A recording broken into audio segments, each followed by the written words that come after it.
Tratado sexto de los mandamientos de la ley de Dios. Generalidades. Su naturaleza y número. Los mandamientos de la ley de Dios son el compendio de lo que Dios nos ha mandado obrar. Como el credo, lo es de lo que debemos creer. Los mandamientos de la ley de Dios son 10, por eso se llaman decálogo, voz que significa 10 palabras o normas. El texto primitivo es bastante largo, el recibido por la iglesia es así. El primero, amar a Dios sobre todas las cosas. El segundo, no jurar su santo nombre en vano. El tercero, santificar las fiestas. Cuarto, honrar a padre y madre. Quinto, no matar. Sexto, no fornicar. Séptimo, no hurtar. Octavo, no levantar falso testimonio ni mentir. Noveno, no desear la mujer del prójimo. Y décimo, no codiciar los bienes ajenos. Dios y los mandamientos.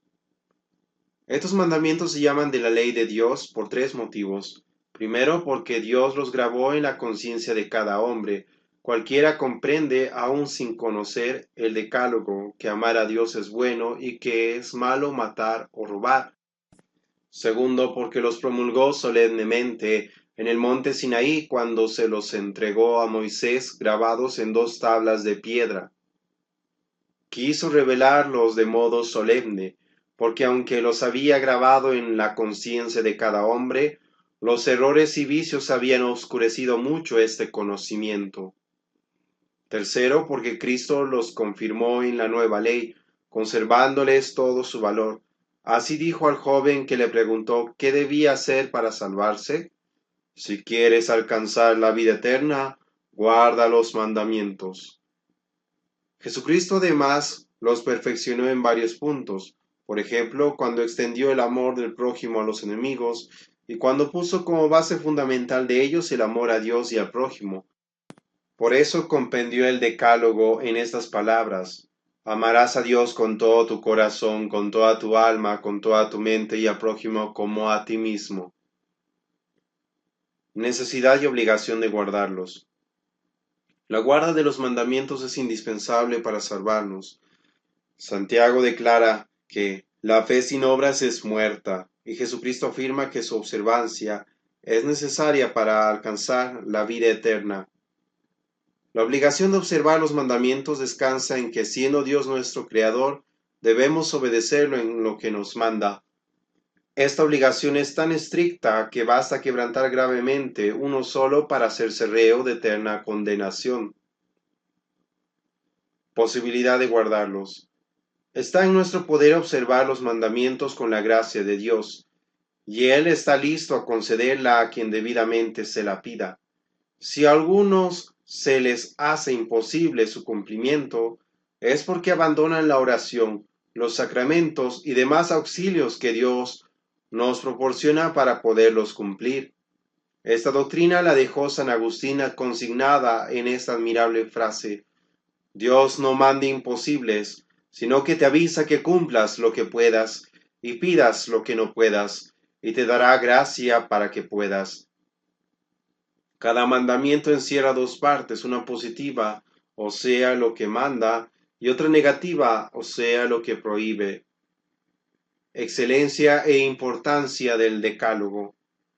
La excelencia e importancia del decálogo se desprende de que, primero, los mandamientos son leyes universales, perpetuas e inmutables, que convienen a todos los pueblos, tiempos y circunstancias. Las demás leyes no convienen sino a ciertos pueblos o tiempos, y luego desaparecen. Son leyes supremas y fundamento de toda otra ley. Toda ley que va contra ellos es injusta y sin valor. Tercero, su práctica es fundamental para la felicidad del hombre y la tranquilidad social. Si los hombres lo observaran, el mundo marcharía admirablemente sin necesidad de cárceles ni castigos. Primer mandamiento: amar a Dios sobre todas las cosas. El primer mandamiento nos prescribe las virtudes de fe, esperanza, caridad y religión, y nos prohíbe los pecados que van contra ellas. Ya hemos hablado de las virtudes teologales. Estudiemos la virtud de religión. Capítulo 1. La virtud de religión. La religión nos ordena rendir a Dios el culto que le debemos como a Creador y Ser Supremo, y nos prohíbe lo que vaya contra ese culto. No es una virtud teologal, sino moral, porque no tiene por objeto al mismo Dios, sino al culto que le debemos. Pertenece a la justicia y es la más excelente de las virtudes morales. El culto y sus divisiones. Culto en general es el honor que rendimos a un ser superior en testimonio de su excelencia. Así rendimos culto a los héroes de la patria, hombres ilustres, etc. En sentido estricto, es el honor que tributamos a Dios por su excelencia infinita y a los santos por las relaciones que tienen con Dios. El culto se divide por sus manifestaciones en interno y externo, por la persona que lo tributa en privado y público, según que sea ejercido por un ministro de la iglesia o un particular, por el objeto en culto de latría o de dulía, según que se dirija a Dios o a los santos, por el modo en absoluto y relativo, según que honre directamente a Dios y los santos, o a sus representaciones y reliquias. Culto interno y externo. Culto interno es el que rendimos a Dios con nuestras facultades interiores, entendimiento y voluntad. Primero, el culto interno es el fundamento de la virtud de religión. Dios es espíritu y los que lo adoran deben adorarlo en espíritu y verdad. Segundo, culto externo es el que le rendimos por medio de manifestaciones exteriores como la Santa Cruz, las funciones religiosas, etc. El culto externo es necesario por tres motivos, porque Dios es creador no solo del alma, sino también del cuerpo, y con ambos debemos reverenciarlo, porque está en la naturaleza del hombre manifestar por actos exteriores sus sentimientos interiores, porque el culto interno sin el externo decae y languidece, pero el culto externo no puede ser útil sin el interno, esto es, sin la fe y devoción. Cristo hacía este reproche a los judíos: este pueblo me honra con los labios, pero su corazón está lejos de mí. Culto público y privado. Culto público es el que se rinde a Dios en nombre de la Iglesia por la persona y en la forma determinada por ella. Cuando falta alguna de estas condiciones, el culto es privado. El culto público se llama también litúrgico, y el conjunto de ceremonias que lo integran, liturgia, siendo sus actos principales la Santa Misa, los sacramentos y el oficio divino. El culto público es necesario porque, siendo la religión elemento esencial de la sociedad, debe haber en esta personas especialmente designadas para rendirle a Dios homenajes que le son debidos. El culto público se llama social cuando el gobierno oficialmente toma parte en él. El culto social es necesario porque la sociedad en cuanto tal también tiene deberes para con Dios. Culto de latría, dulía e hiperdulía. Culto de latría o adoración. Es el que rendimos únicamente a Dios en reconocimiento de su excelencia infinita y de su dominio supremo sobre todas las criaturas. Culto de dulía o veneración es el que rendimos a los santos en reconocimiento de la excelencia que Dios les comunicó. Culto de hiperdulía o especial veneración es el que rendimos a María Santísima en reconocimiento de su dignidad de Madre de Dios. Entre el culto de Dios y el de María Santísima y los santos hay estas diferencias. Primera, a Dios se le adora, a los santos se les venera. Segunda, a Dios se le rinde culto por su excelencia infinita, a los santos por las gracias que recibieron de Dios. Tercera, a Dios se le pide como a dueño y Señor, a los santos como simples intercesores ante Él. Culto absoluto y relativo. El culto se llama absoluto cuando se dirige directamente a la persona que honra. Por ejemplo, cuando adoramos a Dios presente en la Eucaristía, y relativo cuando honramos a la persona por medio de una representación. Por ejemplo, la adoración de la cruz o la veneración a una imagen o reliquia. De las anteriores consideraciones se desprende la inmensa diferencia que debe mediar entre el culto de la divina Eucaristía y el de las imágenes de los santos. En la Eucaristía honramos al mismo Dios encarnado y realmente presente en las imágenes, aun en las de Cristo, a una simple representación de la persona. En la Eucaristía honramos el Ser Supremo, al Creador y Redentor, en las imágenes de los santos, a los siervos que se distinguieron en su servicio, pero en todo caso a un siervo, a una criatura. Se ve con cuánta ignorancia e inconsideración proceden aquellas personas que, en entrando al templo, corren a postrarse ante la imagen del santo de su devoción, sin haber rendido sus homenajes de adoración, respeto y amor a Jesucristo, oculto en el altar. Honren primero al amo y después acudan al siervo. El culto a Dios. Los actos de culto a Dios son interiores, como la oración y la devoción, o exteriores, como la adoración, el sacrificio y la oblación. El voto y el juramento son también actos de culto exteriores. De ellos y de la oración y sacrificio hablaremos en su respectivo lugar. Primero, devoción es la prontitud y generosidad de ánimo en todo lo referente al servicio de Dios.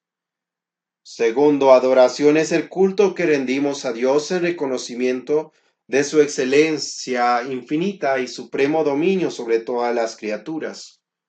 El culto de adoración se debe solo a Dios, esto es, a cada una de las divinas personas y a la sagrada humanidad de Cristo por la unión personal con el Verbo.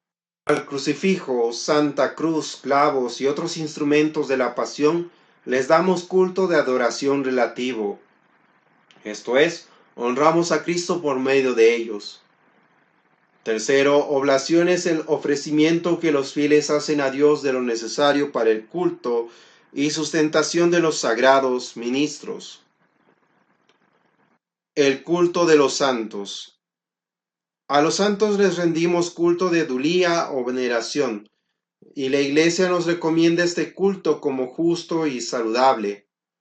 La Iglesia no nos lo prescribe como necesario y obligatorio, sino que nos lo recomienda como útil y provechoso. Este culto es lógica consecuencia del dogma de la comunión de los santos. En efecto, si nos podemos comunicar con los bienaventurados del cielo, ¿por qué no honrarlos? ¿Por qué no invocar su patrocinio? San Pablo escribe a los romanos: Ruegos, hermanos, que me ayudéis con vuestras oraciones. Y Santiago dice: Orad los unos por los otros para que os salvéis. Si es lícito encomendarnos a las oraciones de los fieles vivos, ¿por qué no los ha de ser encomendarnos a las de los bienaventurados?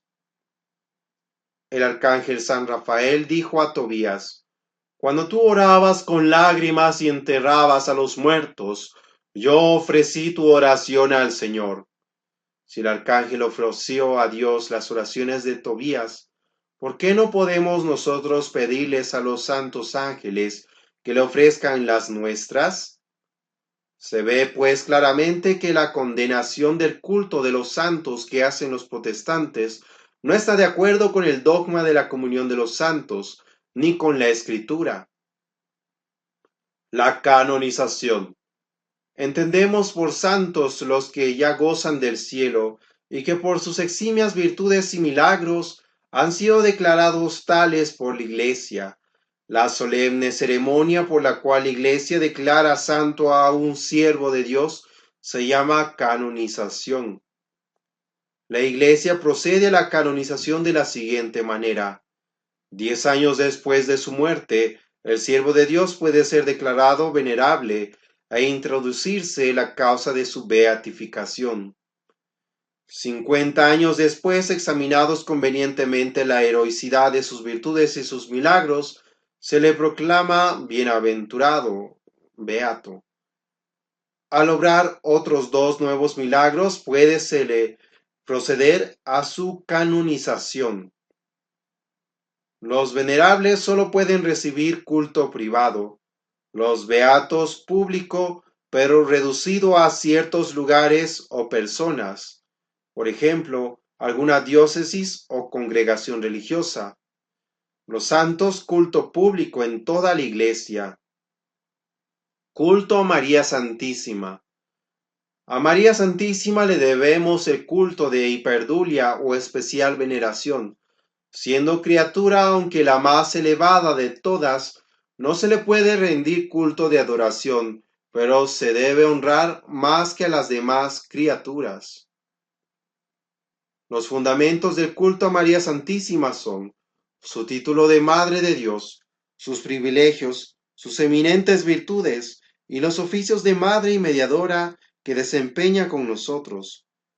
La intercesión de María, según el sentir de los santos y doctores, es moralmente necesaria para salvarnos, pues ha sido voluntad de su divino Hijo que todas las gracias nos vengan por su conducto. Imágenes y reliquias.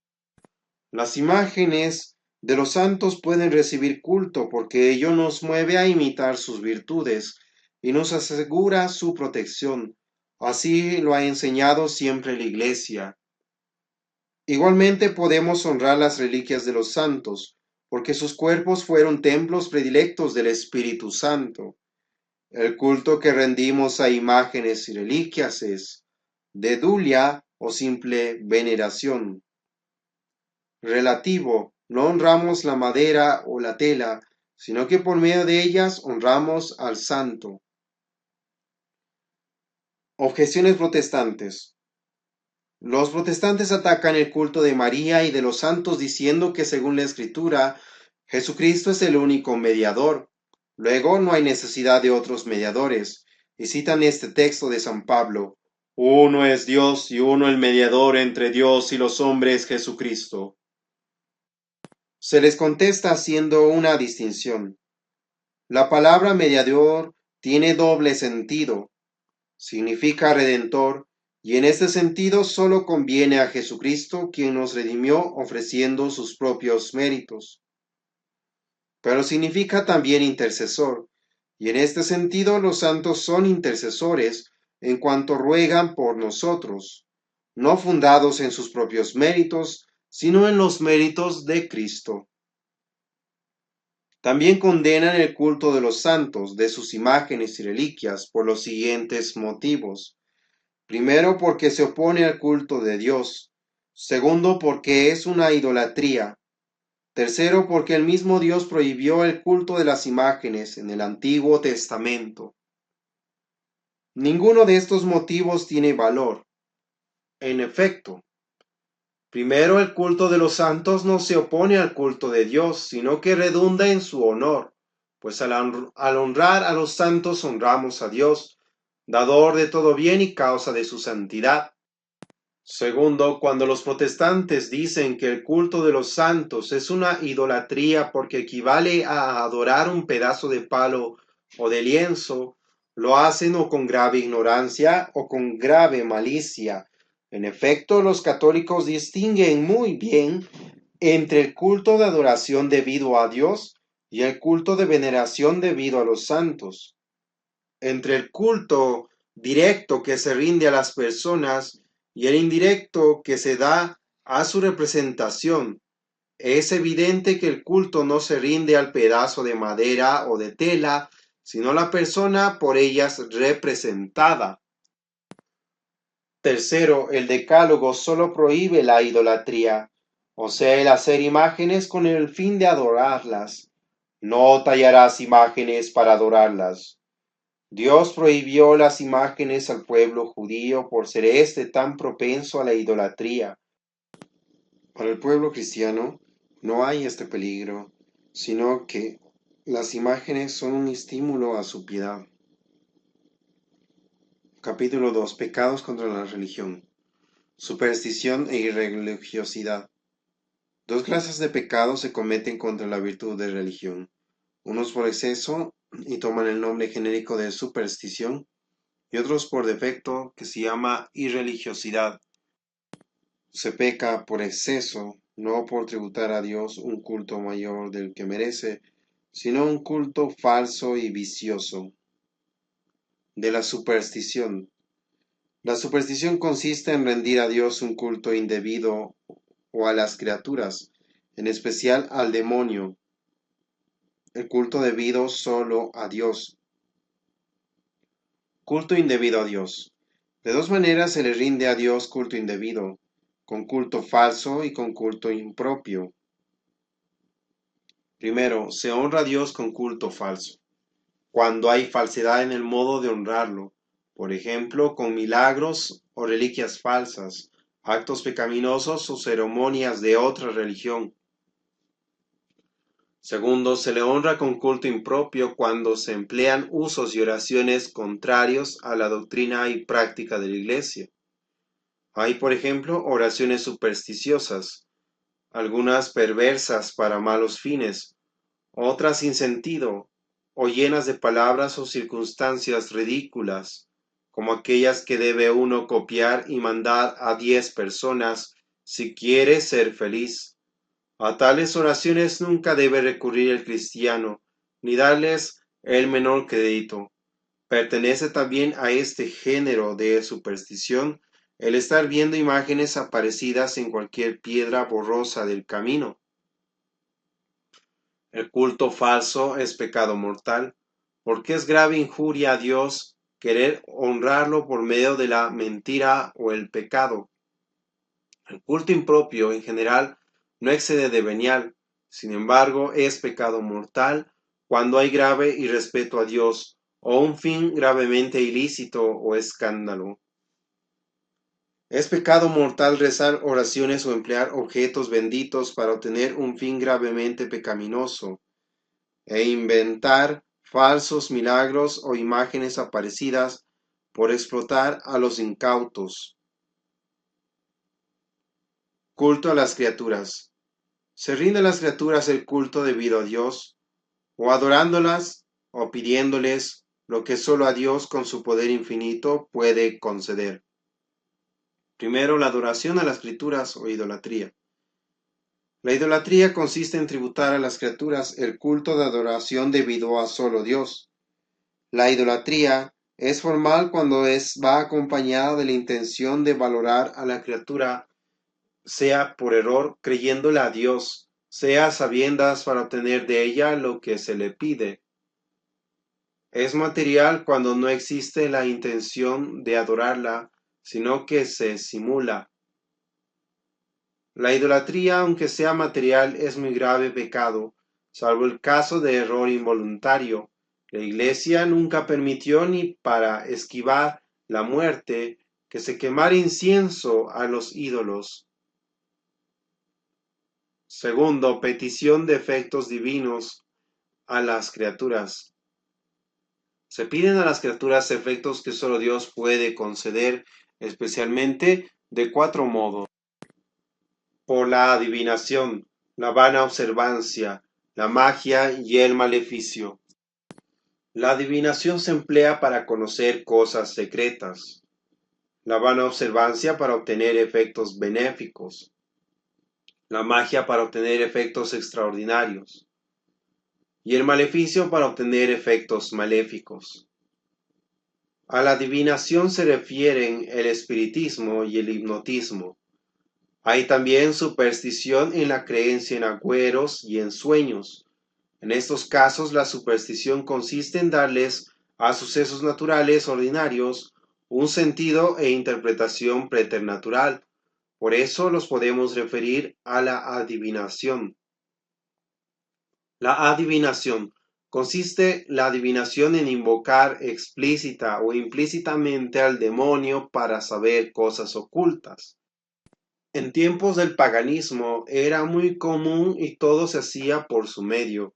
Ni ello debe extrañarnos, pues el dios de los paganos era muchas veces el mismo demonio. Las principales formas de adivinación eran el oráculo, o respuestas que se suponía daban los dioses, las pitonisas, o mujeres poseídas del demonio, la adivinación por medio de los astros, astrología, de los muertos, nigromancia, del fuego, quiromancia, del vuelo de las aves y de las entrañas de las víctimas. La Iglesia no ha logrado desarraigar estas supersticiones por completo, y así en una u otra forma ha sobrevivido la superstición como resto del culto pagano del demonio. Hoy día, la principal es el espiritismo. Los adivinos o personas que se dan a la adivinación generalmente son explotadores más o menos hábiles que se valen de la ignorancia de las gentes para engañarlas, pero si algunas veces llegan en realidad a descubrir cosas ocultas al pensamiento del hombre, hay verdadera superstición e intervención diabólica. Adviértase además que cuando se trata de averiguar robos y otros crímenes, el atenerse al dictamen de tales adivinos suele ocasionar graves juicios temerarios e injusticias. La buenaventura y las consultas por medio del naipe y del oráculo son pecados si se les da fe, porque llegan a ser superstición. No son pecados si hacen por juego y sin escándalo. Fácilmente puede haber escándalo, pues los que creen mueven con su ejemplo a otros que no creen, siendo ocasión de su pecado. Hay algunas adivinaciones que no son pecado, a saber, las que se basan en el conocimiento de las ciencias ocultas de la naturaleza. Por ejemplo, anunciar una tempestad por el vuelo de las aves, o el carácter de una persona por los rasgos de su fisonomía o de su letra, usar varillas adivinatorias, etc., aunque de esto no se puede abusar. El espiritismo es el arte de comunicar con los espíritus, o mejor dicho, con el demonio, y de saber por su medio cosas ocultas. Esta comunicación se verifica generalmente por medio de una persona llamado medio, la cual sumergida en un sueño profundo llega a tener conocimientos extraordinarios, por ejemplo, de lenguas que no sabe o de acontecimientos futuros o distantes. Otras veces el espíritu responde por sí mismo, o por escrituras misteriosas o por golpecitos convencionales en las mesas giratorias. Este fenómeno consiste en que poniendo varias personas las manos sobre la mesa, ésta gira por sí misma. Con mucha frecuencia los hechos que se atribuyen al espiritismo son pura farsa y engaño, pero en ocasiones son verdaderos. El espiritismo es pecado muy grave, ya por ser la invocación del demonio, ya porque se acerca a la impiedad y a la herejía. Primero, es la invocación del demonio, porque los espíritus que se presentan no pueden ser ni Dios ni los ángeles, o almas buenas, pues Dios no puede favorecer doctrinas erróneas y prácticas supersticiosas condenadas por él y por la Iglesia, y desde Antiguo Testamento Dios había condenado la invocación de los espíritus. Segundo, el espiritismo se acerca a la impiedad porque el demonio odia a Dios y se opone a su culto, a la herejía porque el demonio se vale de él para propagar graves errores contra la fe, por ejemplo, negar el infierno.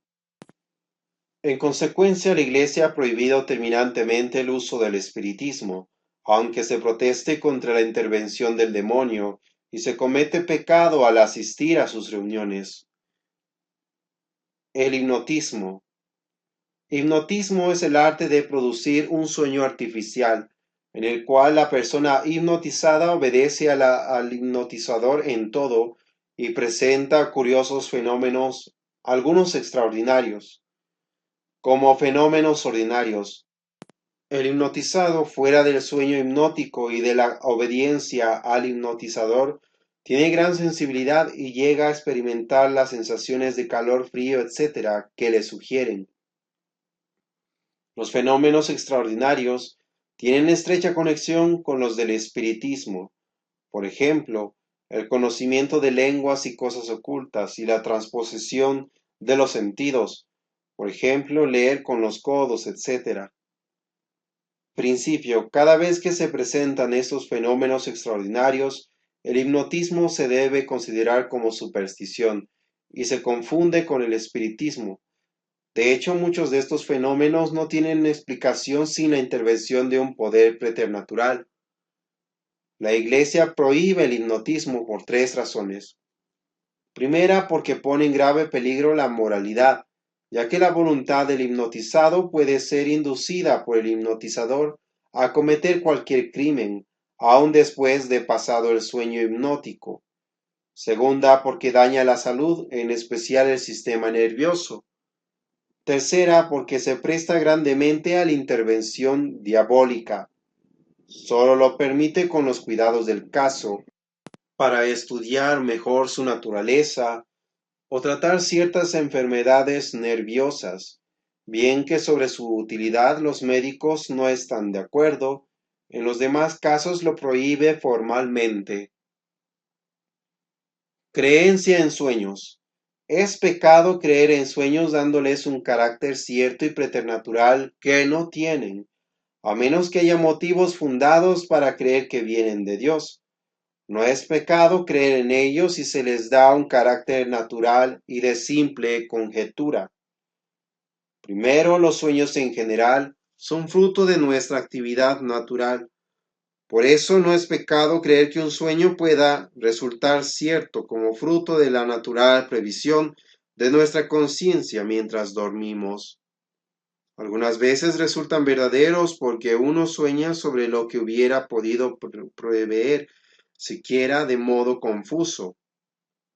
Segundo, pueden a veces los sueños tener un carácter preternatural, ya porque Dios los manda, ya porque los suscita el demonio. Cuando Dios los envía, nos mueven insistentemente a cosas buenas y dejan paz y tranquilidad en nuestro espíritu.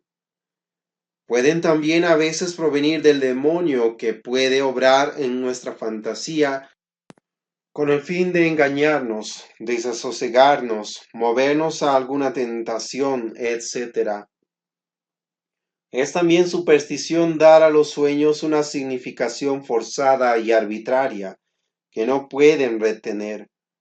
Por ejemplo, que soñarse con tal animal o tal flor signifique buena suerte o viaje próximo, etc. Cuando se da a los sueños un carácter preternatural que no tienen, o este carácter arbitrario, son pecados de superstición. Mortal si dirigimos con fe ciega toda nuestra vida por ellos. Venial si alguna que otra vez orientamos por ellos nuestros actos. Creencia en agüeros. Los agüeros consisten en mirar algunas cosas de suyo indiferentes, como señales de felicidad o de desdicha. Los agüeros son muy numerosos y generalmente distintos en cada país. Los más corrientes entre nosotros son de creer en días desgraciados, el primer lunes de agosto y los martes. En martes ni te cases ni te embarques. En números desgraciados, sentarse 13 personas en una mesa o encender 3 personas un cigarrillo con el mismo fósforo. En animales que traen desgracia, las mariposas negras, las lechuzas, etc. En animales o cosas que traen felicidad o preservan de peligros, como el empleo de talismanes, amuletos y mascotas. En encuentros felices o desgraciados, es buen presagio el encuentro de una herradura en el camino y malo el encuentro en un entierro, un salero derramado, 2 cuchillos en cruz, etc. Estas creencias son hijas de la ignorancia religiosa y de la debilidad de entendimiento. Una persona sólidamente instruida en la religión no puede menos de encontrarlas ridículas. Repugna sobre todo en los agüeros que la infinita sabiduría de Dios permita que nuestra felicidad o nuestra desdicha dependan de ridiculeces o sucesos enteramente casuales, sin ninguna relación con nuestra voluntad y responsabilidad. Se entiende bien que los paganos abundarán en supersticiones y agüeros, porque sus dioses estaban llenos de contradicciones y puerilidades, y porque ellos admitían un destino ciego, al cual estaban sujetos los mismos dioses. Pero ello está muy mal entre cristianos, que admiten un Dios infinitamente sabio y bondadoso, el cual no puede hacer depender su providencia y la felicidad de los hombres de cosas vanas y ridículas. Los agüeros muchas veces no son pecado, sino prejuicios recibidos desde la niñez que es muy difícil desarraigar. Son sí una necedad y fuente de inquietudes. Necedad porque no tienen el menor fundamento racional. Fuente de inquietudes porque el agüerista ve en los sucesos más triviales otras tantas desgracias que lo rodean y amenazan. La vana observancia. La vana observancia consiste en esperar resultados benéficos mediante el empleo de cosas que ni por su naturaleza ni por institución de Dios o de la Iglesia pueden producirlos. Por ejemplo, el arte de curar mediante rezos o remedios inadecuados. Son señales de vana observancia la insuficiencia de la causa para producir el efecto que se le atribuye, como una moneda o piedra rara traiga la felicidad. El empleo de circunstancias vanas o ridículas, por ejemplo, palabras sin sentido, número u orden inmodificable en las oraciones, etc. Esperar el efecto no del libre beneplácito de Dios, sino infaliblemente de los medios que se emplean. Respecto al rezo de animales, puede tolerarse si lo hacen personas temerosas de Dios y se realizan estas tres condiciones: que la oración no tenga palabras vanas o ridículas, que se proteste contra toda intervención diabólica y que el efecto se espere, no infaliblemente de los medios empleados, sino del libre poder de Dios. En tales casos puede tolerarse, porque deja de ser supersticioso. Dios puede valerse de personas buenas para proveer a nuestras necesidades, o directamente, o por medio de las causas naturales. La superstición puede mezclarse en las cosas religiosas. Así sería superstición esperar efectos infalibles y extraordinarios, como hacerse invulnerable, no morir sin confesión, etc. El uso de las oraciones, medallas y reliquias aprobadas por la Iglesia no es supersticioso, porque no hay en ellos circunstancias ridículas, ni el efecto se espera infaliblemente del objeto, sino del libre poder y bondad de Dios. Magia y maleficio. Primero, magia es el arte de obrar cosas sorprendentes mediante la invocación explícita o implícita del demonio. Llámase magia negra para distinguirla de la blanca, que consiste en obrar prodigios por ligereza de manos u otros medios naturales desconocidos al observador. Esta no es pecado, sino lícita entretenimiento. Segundo, maleficio. Es el arte de hacer mal por conducto del demonio. Envuelve malicia especial, porque va a la vez contra la religión y la justicia. El maleficio ha existido y aún puede existir porque Dios puede permitir que el demonio nos cause males. El maleficio no es frecuente en nuestros pueblos cristianos, pero sí es muy frecuente que por ignorancia se le atribuyan muchas enfermedades que nada tienen que ver con él. Los principales responsables de esto son ciertos curanderos que abundan en nuestros pueblos. Hacen creer a muchos que su enfermedad es de maleficio, pero que ellos los pueden curar y así los explotan. En cuanto a brujas, es cierto que pueden existir personas que tengan comunicación con el demonio, pero que estas personas tomen formas de animales o anden por los aires es pura ficción popular. Origen y gravedad de la superstición. Primero, su origen. La superstición proviene de un falso sentimiento religioso. El hombre necesita creer en lo sobrenatural, y cuando falta lo que puede conducirle a Dios, busca lo que le lleva al demonio. La superstición abunda en personas irreligiosas o ignorantes en religión. La mayoría de los incrédulos son supersticiosos, y no por creer en Dios creen en las mayores necedades, y viven muchas veces en continuo sobresalto. En cambio, los cristianos cabales se burlan de esos prejuicios y gozan de la tranquila libertad de los hijos de Dios. Segundo, su gravedad. Esta se mide por el modo de intervenir el demonio, fuera de las reglas particulares dadas sobre espiritismo, hipnotismo, agüeros, sueños, etc. Demos algunas reglas generales. La invocación del demonio en las supersticiones puede ser explícita o implícita. Primero, es explícita cuando se invoca expresamente. Segundo, es implícita cuando no se invoca expresamente, pero se le pide a la criatura efectos que ella no puede producir. En efecto, cuando se pide a la criatura efectos que están por encima de su poder, el demonio suele aprovechar la ocasión de intervenir. Principios. Primero, cuando hay invocación explícita del demonio, la superstición es siempre pecado mortal, por la ofensa que se causa a Dios y el poder que se le da al demonio sobre nosotros. Segundo, cuando hay invocación implícita del demonio, hay también pecado mortal, a menos que excusen ciertas circunstancias.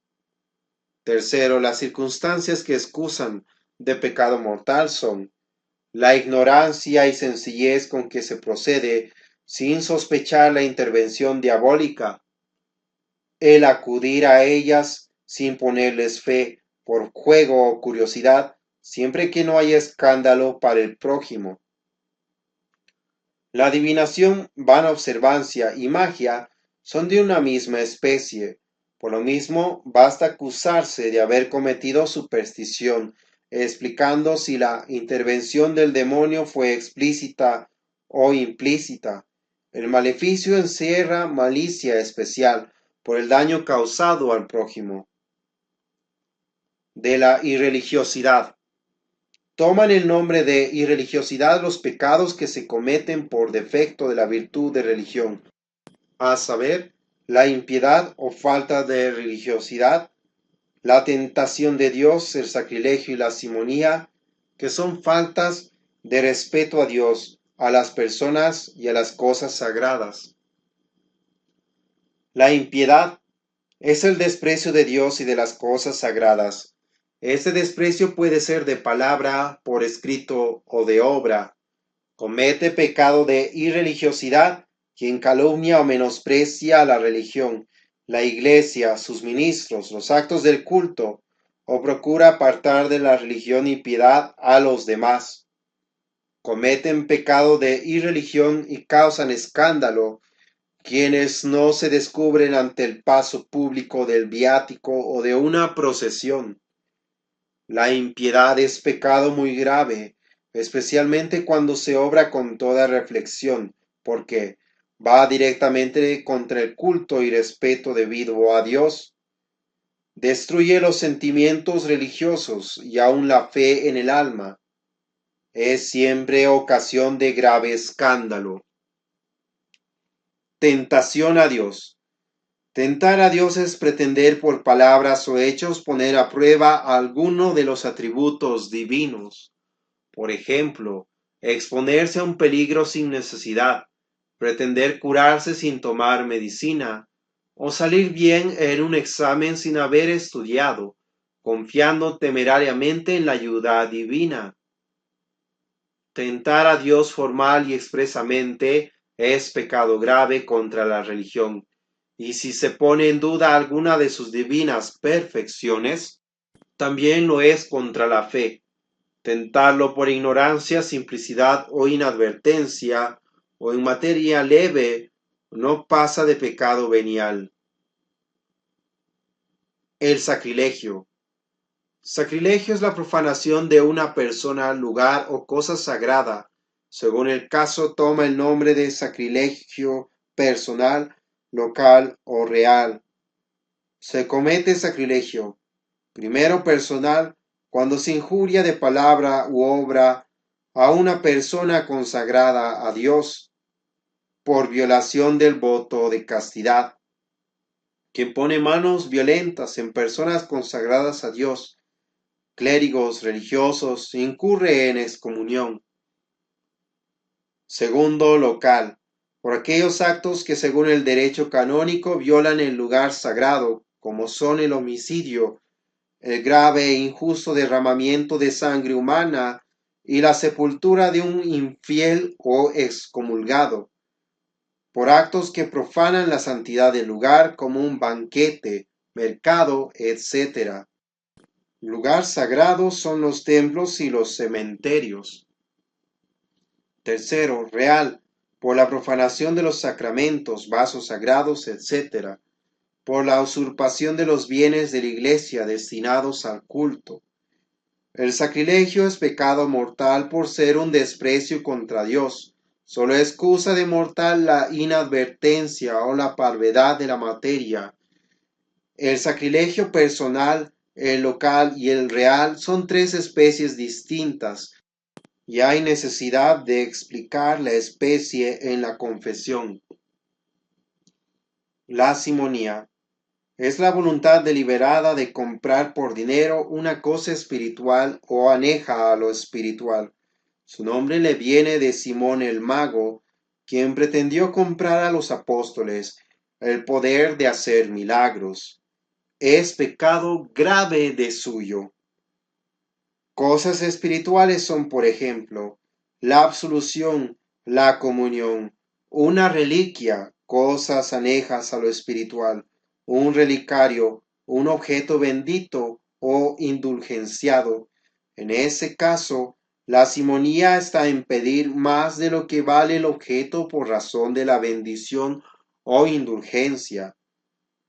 El estipendio que recibe el sacerdote por la aplicación de la misa o por otra función religiosa no constituye simonía, porque no es el precio de la misa o función sagrada, sino una remuneración dada al sacerdote por su trabajo personal y para su sustento.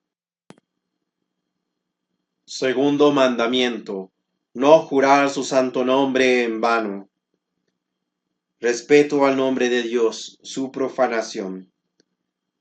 Este mandamiento nos manda respetar el nombre de Dios y nos prohíbe profanarlo, lo que puede suceder de cuatro maneras: pronunciándolo sin el debido respeto, por la blasfemia, por el juramento indebido, por el voto no cumplido. Se pronuncia el nombre de Dios sin respeto cuando se nombra por ira, burla, juego o de otra manera poco reverente. Lo mismo pasa cuando se nombra sin el acato que merecen los nombres de Jesús, María Santísima y los santos, las palabras de la Sagrada Escritura, etc. Pronunciar el nombre de Dios sin respeto es pecado venial, en especial cuando se hace con plena advertencia. La blasfemia. La blasfemia es un pecado horrible que consiste en palabras de injuria, maldición o desprecio contra Dios, la religión o los santos. Es directa cuando el blasfemo tiene intención de injuriar a Dios, indirecta cuando sin proponerse esa intención profiere palabras que lo injurian. Se llama herética cuando encierra herejía como negarle a Dios la providencia o a María su virginidad. Execratoria cuando va acompañada de odio a Dios o a las personas y cosas que a Él se refieren. La blasfemia es pecado gravísimo porque tiende a escarnecer la misma majestad de Dios. Así no admite parvedad de materia y solo puede ser venial por falta de advertencia o consentimiento plenos. Además, es un pecado absurdo. No hay peor torpeza que admitir a un Dios para maldecirlo. Gravemente escandaloso para el que lo presencia.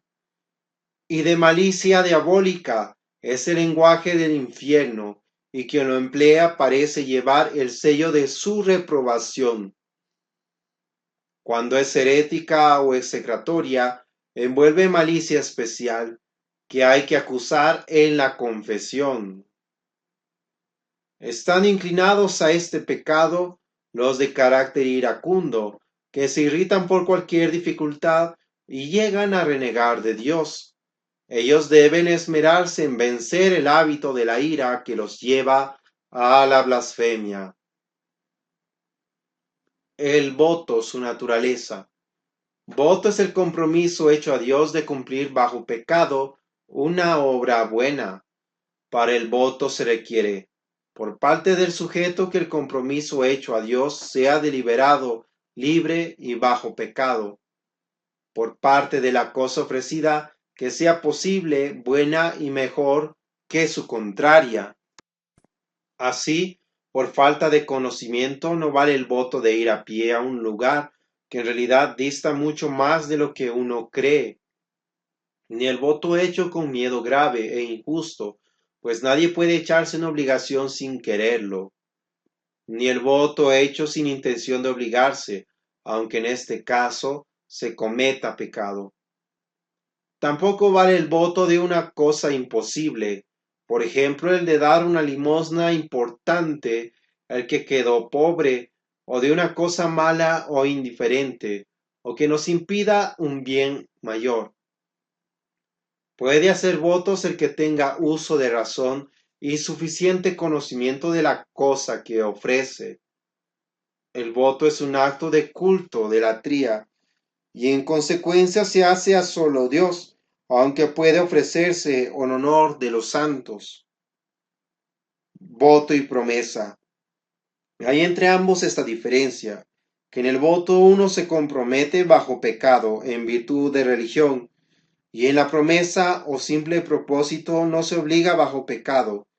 En duda de si hizo voto o promesa, puede uno juzgar que hizo simple promesa.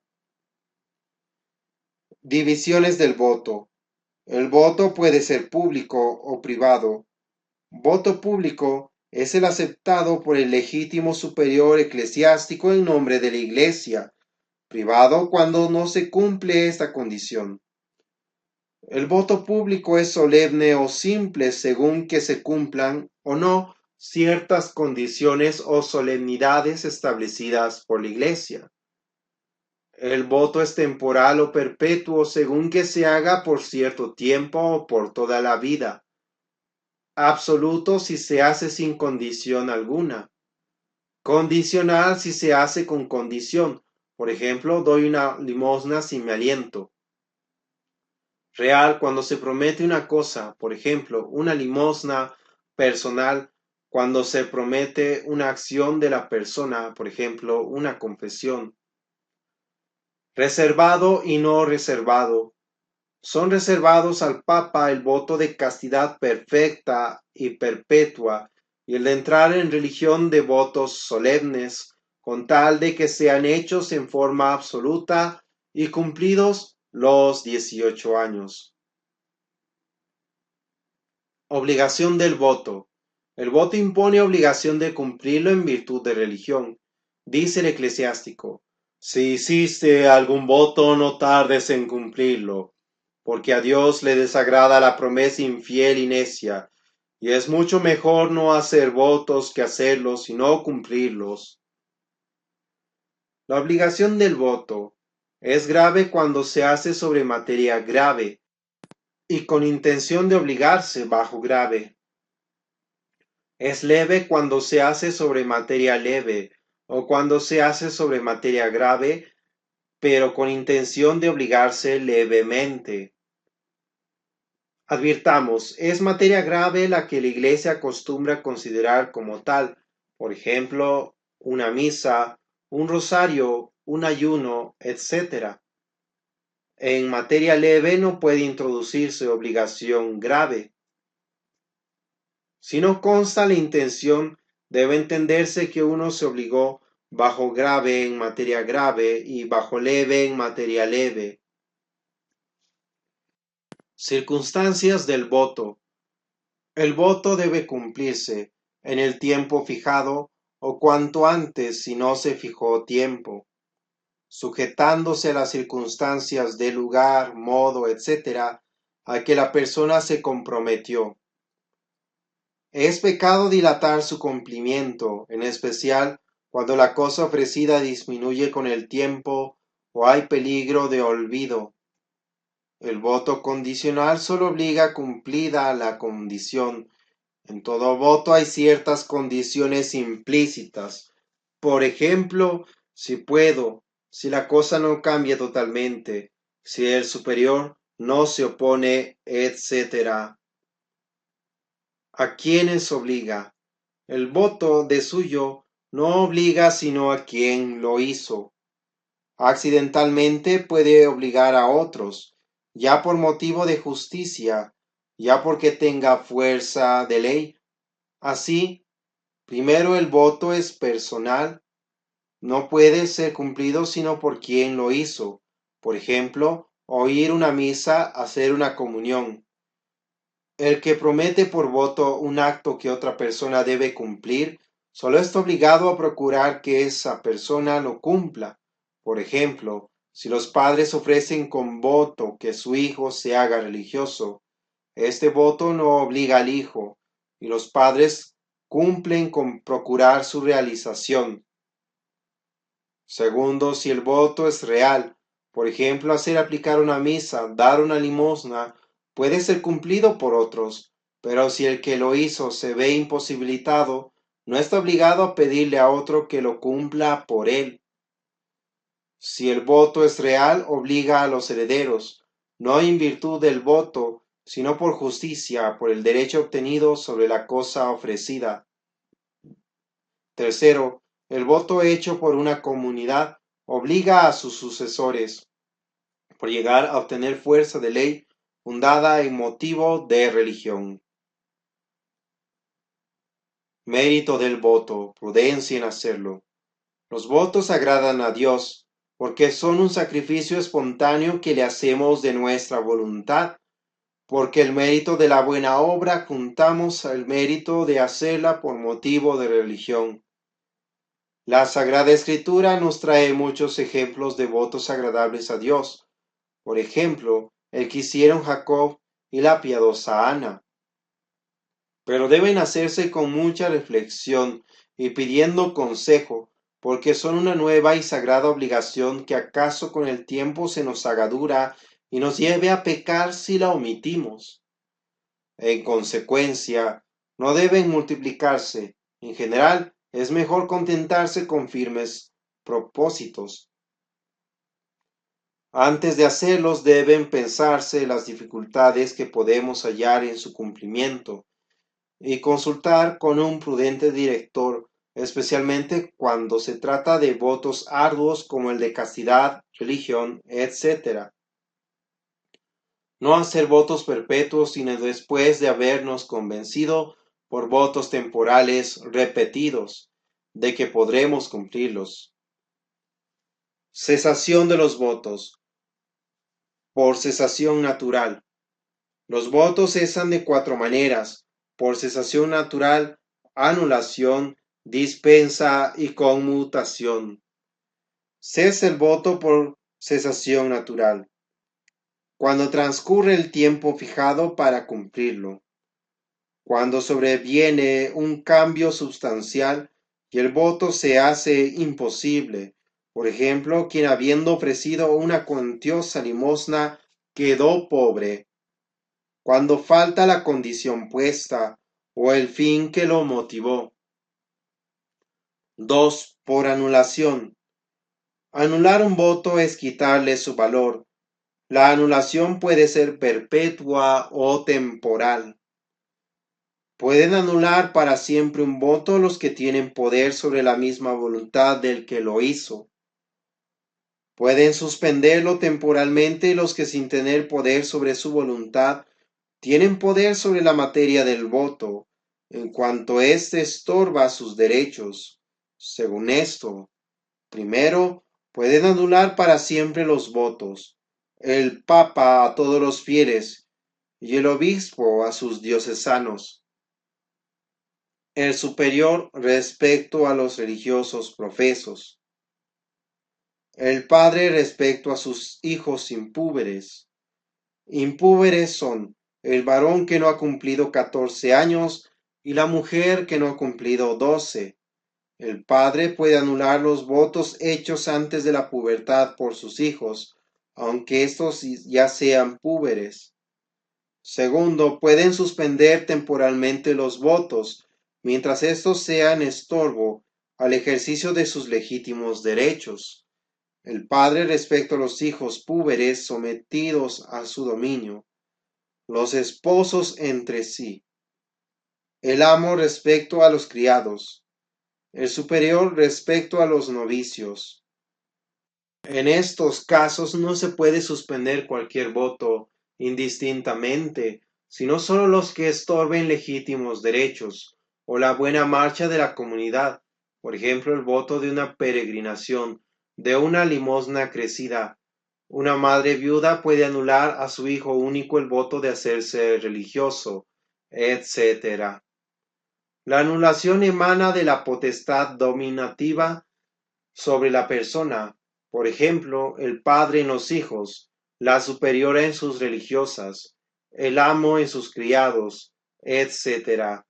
En esto se diferencia de la dispensa, la cual emana exclusivamente de la autoridad eclesiástica.